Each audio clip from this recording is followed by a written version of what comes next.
अस्सलाम वालेकुम एवरीवन। तो पहले ही चैनल की अपील के चैनल को सब्सक्राइब कर दीजिएगा और वीडियो के रीच के लिए लाइक शेयर और कमेंट करना बिल्कुल मत भूलिएगा। तो अभी का जो हॉट करंट टॉपिक है वो है नागपुर हिंसा। और आपको पता ही होगा कि नागपुर हिंसा के लिए महाराष्ट्र के सीएम जो हैं देवेंद्र फडणवीस, उन्होंने फिल्म छावा को ही जिम्मेदार ठहरा दिया। है ना जबरदस्त, छावा कोई और सही भी है, बहुत हद तक 101% सही कहा है देवेंद्र फडणवीस ने। देर आयत दुरुस्त आयत, सुना है ना। और ये तो होना ही था क्योंकि ये सबको पता है कि ये फिल्म जो है वो हिंदू मुस्लिम फसाद फैलाने के लिए ही बनाई गई थी, है ना। जब फिल्म का डायरेक्टर हिस्ट्री से छिड़खानी करता है, छेड़छाड़ करता है, उसे तोड़ मरोड़ कर पेश करता है लोगों के सामने और लोगों की इमोशन और भावनाओं के साथ खेलता है और उसके बाद आकर एक छोटी सी माफी मांगकर निकल जाता है, उसी वक्त एक्शन लेना था उस फिल्म पर, उस डायरेक्टर पर, और उस फिल्म को फौरन के फौरन बैन करना था, कार्यवाही करनी थी। लेकिन ऐसा कुछ नहीं हुआ क्योंकि आज जो नागपुर में हो रहा है ना, जो आग लगी है ना, वो इसी प्रोपेगेंडा का नतीजा है। तो आपको पता ही है कि इस नागपुर वायलेंस का जो है वो मास्टरमाइंड कौन है, आप सबों को ही पता है। उस फिल्म का डायरेक्टर और विकी कौशल, बहुत हद तक, बल्कि मैं तो बोलूंगी कि पूरे का पूरा। ठीक, उस डायरेक्टर ने वो मूवी बनाई और विक्की कौशल ने कोई एक गुंजाइश नहीं छोड़ी जहां उन्होंने झूठ का सहारा नहीं लिया और झूठ नहीं बोले। वो छावा घोड़ी वाला मामला, जबकि वो जो था वही वो क्या बोलते हैं उसको, झांसी वाली रानी का टगबग वाला घोड़ा। लेकिन किस तरह से विकी कौशल उस घोड़े के बारे में भी झूठ बोलते हैं। मेरे घोड़े का नाम आजाद था। मैं कहा आजाद भाई, 6 महीने से तैयारी कर रहे हैं, अब टाइम आ गया है भाई, इज्जत रख ले। मैं दे दूंगा उसे, तू भगा, मैं तेरे साथ हूं, मैं गिरूंगा नहीं, बस मैं पकड़ के रहूंगा, तू भगा। And when they said action, मैं जेन्युइनली मन में मैंने कहा हर हर महादेव।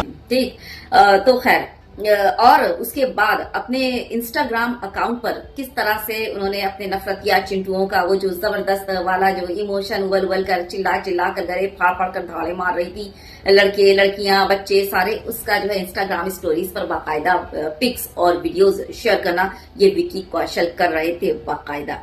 तो जिम्मेदार तो हुए ना कहीं, क्योंकि आप लोग जो है वो करोड़ों जनता जो है, देश की पूरी जनता आप लोगों को देखती है, फॉलो करती है बाकायदा, और आप लोगों की स्टोरीज देखती है। तो किस हद तक आप लोगों ने इस नागपुर दंगा भड़काने में कितना जबरदस्त काम अंजाम दिया है। रात में सो सकते हो कि नहीं, आराम से सोते हो?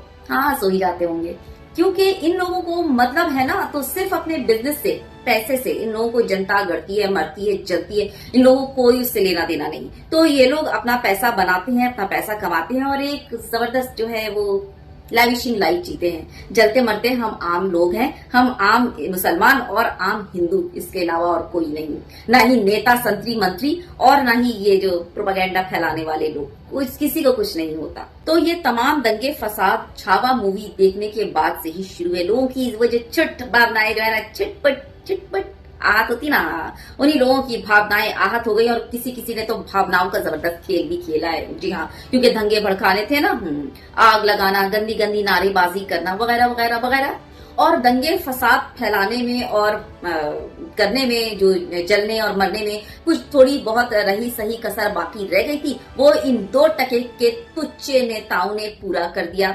इन नेताओं को कोई मतलब नहीं कि जिस जगह के ये नेता है वहां का जो है वो जिम्मेदारी संभाले, उस जगह का देख रेख करें, तरक्की उन्नति कैसे, इन लोगों को कोई मतलब नहीं। इन लोगों को बस मुसलमान मुगल फलाना धमाका और कुछ नहीं, मुसलमान के अलावा कुछ दिखता ही नहीं, पता नहीं क्या बोलूं।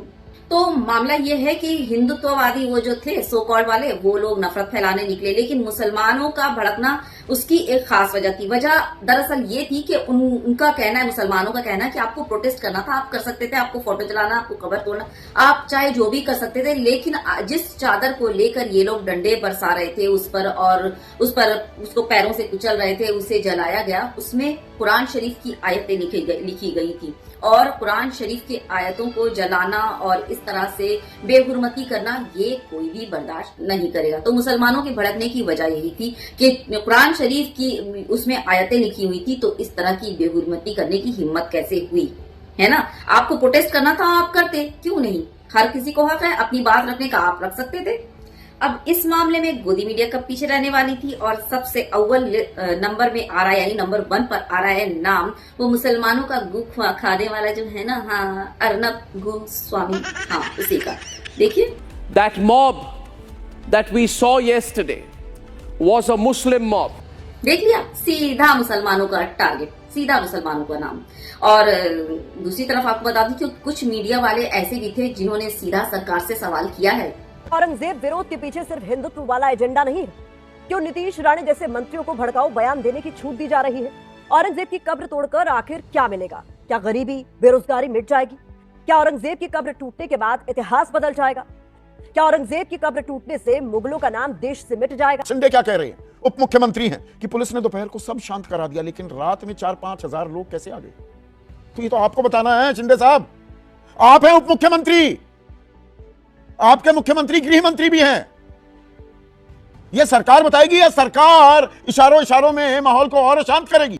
तो ये छावा मूवी का हीरो हो विकी कौशल या फिर उस मूवी का डायरेक्टर जो भी है, प्रोड्यूसर वगैरह, सिर्फ और सिर्फ अपने बिजनेस के बारे में सोचते हैं। और हर बिजनेसमैन अपने बारे में तो सोचेगा ही कि ज्यादा पैसे कमाए, ज्यादा प्रॉफिट करें। सो इन लोगों ने सोचा और ज्यादा पैसा कमाने के लालच में ये प्रोपागेंडा फैलाकर, दंगे फसाद फैलाकर आराम से पैसे कमाकर निकल जाते हैं और एक अच्छी लाइफस्टाइल गुजारते हैं, जो इन जो है दंगाइयों को, फसादियों को ये बात समझ नहीं आती और इनके प्रोपागेंडा का हिस्सा बन जाते हैं, भावनाओं का खेल खेल कर। खैर, दंगों में झुलसने के लिए और दंगों में मरने कटने के लिए किसी का घर बार जलता है, किसी का कुछ होता है, कोई जेल जाते हैं, कोई मर जाता है, ये सब आम जनता को इन सब के लिए छोड़ दिया जाता है। और ये सारे प्रोड्यूसर और फिल्म के हीरो है वो अच्छे से अच्छा लाइफ गुजारते हैं। और ज्यादा वो माहौल खराब होगा तो क्या है, विद इंटरनेशनल टूर पे निकल जाएंगे, वहां पे तो इनका है ही, है ना, आराम से निकल जाएंगे। और आप लोग यहाँ पर इसी तरह से जो है